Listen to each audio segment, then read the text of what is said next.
Ça a traumatisé mon enfance, je vais vous raconter ça. J'ai appris ça quand j'avais 7 ans et au début, pour vous dire la vérité, je ne savais pas du tout ce que c'était qu'une tempe. Donc quand j'étais petit, mes parents ils avaient tendance à beaucoup s'embrouiller et j'entendais souvent mais ta mère tenait un baratin, truc et tout. Moi j'étais en mode mais what the fuck. Donc j'ai appris par la même occasion que ma grand-mère elle tenait un immeuble rempli de tempes, donc un immeuble entier où il y avait des passes qui se faisaient de midi à minuit. Du coup j'ai cherché quand j'étais petit ce que c'était qu'une mère maquerelle sur internet et j'étais genre littéralement choqué. Je commençais à en parler à l'école. Du coup je me retrouvais convoqué à l'école avec ma mère. Ma mère me disait mais arrête de parler de ça à l'école et tout, non ça regarde personne. À 12 ans c'est quand j'ai commencé à passer mes premières étés en Algérie chez ma grand-mère que j'ai commencé à voir tout ce qui se passait chez elle et je voyais des choses qu'un enfant de 12 ans ne devrait genre jamais voir. Et qu'est-ce qui se passait dans cette maison close? Je passais toutes mes journées avec mes cousins et quand mes cousins n'étaient pas disponibles, je restais avec ma grand-mère et je la voyais compter de l'argent, passer des coups de fil un peu bizarres. Après je comprenais pas tout ce qu'elle disait mais l'ambiance était genre assez sombre. J'ai assisté à des scènes très violentes parce que je voyais ma grand-mère ne rien dire quand des hommes tapaient les filles quand elles ne voulaient pas faire leur tour de passe parce qu'elles étaient sûrement fatiguées, qu'elles étaient mal nourries ou qu'elles avaient genre juste pas de liberté. La police n'était pas prévenue et je pense qu'elle aurait sûrement rien fait parce que là-bas la police c'est pas la France. Et un beau jour en rentrant de la plage, il y a une fille qui a commencé à crier payez-moi, payez-moi, payez-moi. Moi j'étais en train de monter chez ma grand-mère et je voyais ma grand-mère faisait un lancer d'objets par sa fenêtre et elle essayait clairement de viser la fille qui travaillait pour elle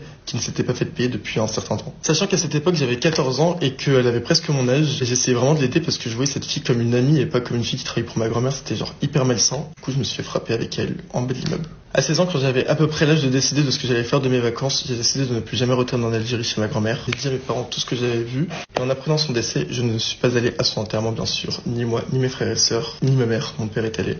J'ai gardé un goût très amer de cette femme, et pour moi, la famille, on n'est pas... Ma grand-mère tenait maison close en Algérie.